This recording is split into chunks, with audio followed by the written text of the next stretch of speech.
¿Y recomiendas el hecho de hacer máster en la actualidad? Es decir, ¿es necesario? ¿Puedes salir directamente al mercado laboral y no suponerte un impedimento no tener un máster?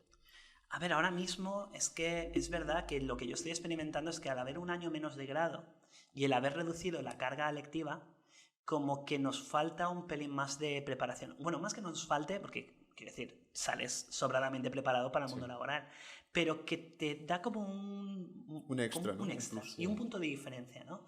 Porque el máster suele ser más práctico, no es tanto ponerte exámenes para... No, es para que aprendas de verdad a las cosas que de verdad quieren las empresas. Y luego tienes que hacer un TFM, un trabajo final de máster. Ese TFM lo puedes estar orientando a la empresa donde quieres trabajar, donde ya estás trabajando sin ningún problema. Entonces, también es una oportunidad para tú aprender nuevos conocimientos que les va a ser de gran utilidad a la empresa en la que estás trabajando. De acuerdo. ¿Y algún consejo que le puedas dar a un chico que quiera, o chico o chica, Sí. que quiera meterse a ese máster que ha realizado? ¿Por qué se debería meter? ¿Qué va a aprender? ¿Sirve, no sirve?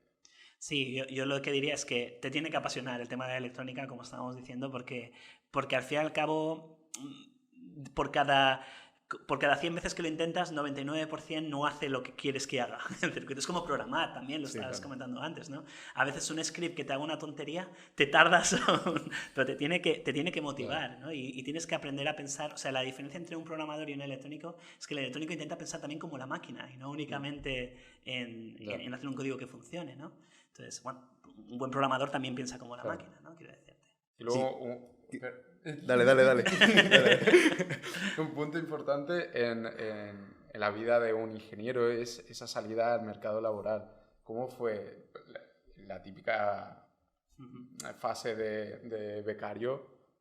Supongo que la tuviste que pasar. Sí. ¿Cómo fue eso? De hecho, yo era doblemente becario, que creo que eso no se puede hacer, ¿vale? Pero lo fui. Que luego me dijeron, aquí creo que tienes incompatibilidad. Y digo, no lo sabía. Entonces, pero sí, a ver, quiero decirte, yo tuve la suerte de ser becario de dos maneras, ¿no? Mientras hacía el TFG, estaba ayudando en los laboratorios de electrónica de Teleco, y a la vez estaba de becario en el servicio de integrado de empleo de aquí de la universidad, que ahí estaba más bien programando, ¿no? Estaba programándoles desde los formularios de la gente que aplica como empresa poniendo ofertas, como los estudiantes que están aplicando para... Entonces aprendí un montón de cosas muy prácticas en los dos lados, ¿no? Y entonces eso fue mi época de becario, pero lo dicho, yo creo, porque antes me has preguntado, ¿por qué estudiaste primero la carrera, luego parón, luego...? Pues porque a veces la vida te ofrece oportunidades y bien idiota eres si no las aprovechas. Vinieron los de Analog diciendo que habían hecho una oferta para ingenieros, yo apliqué, si no me hubieran seleccionado probablemente el siguiente paso después de acabar la carrera habría sido hacer el máster directamente. Pero claro, que una empresa top mundial te diga, vente aquí a trabajar a Irlanda, pues puse en parón un poco la parte académica y dije, pues voy a aprender directamente en la empresa, ¿no? Entonces, te digo, no era mi idea cuando yo empecé cuarto de la carrera irme a Analog, ¿no? Es que vi la oportunidad y dije, vamos a por ello. ¿Y por qué fue irte y luego volver a hacer el máster? Es decir, ya si te forman ahí, ¿por qué no continúas? Vale, el tema es que poneros... O sea, quiero que intentéis ver, ¿no? Visualicéis lo que fue trabajar en Analog, ¿no? Analog era una caña y a mí me encantaba estar delante de mi ordenador haciendo mis circuitos, historias y eso.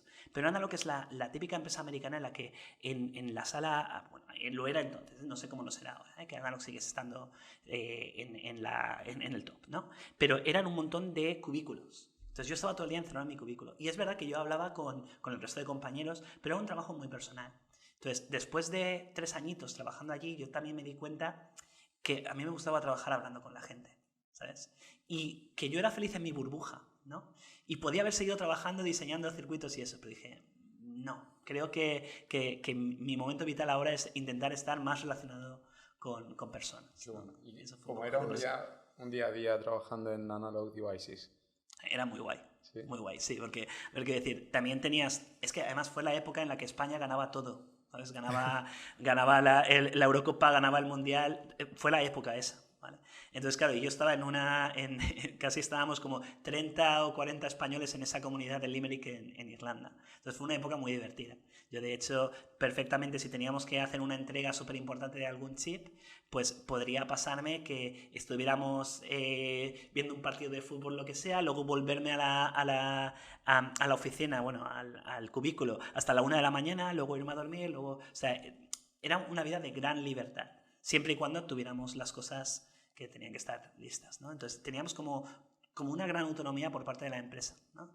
Y no sé, yo recuerdo los primeros meses que estuve trabajando allí, recuerdo que, claro, no te van a dar una cosa de gran envergadura ni de gran responsabilidad, pero me enseñaron los planos de un chip que iban a mandar a fabricar en los días siguientes, ¿no? Y recuerdo que yo pues, no había visto, o sea, estaba viendo el chip y justamente lo que me habían preguntado en la entrevista, me preguntaron cosas sobre una conexión de sustrato, no sé qué, no la veía en el plano que estaba estudiando, ¿no? Entonces yo fui a un compañero mío que llevaba un tiempo más trabajando y me dice, pues no entiendo cómo puede funcionar así. Avisamos a mi jefe avisó a su jefe y luego lo siguiente que recuerdo fue el jefe de mi jefe gritándole a otro ingeniero a 3 días antes. Aparentemente había descubierto algún errorcillo que era bastante importante para el chip, ¿no? Que podían haber supuesto pues, unas pérdidas de...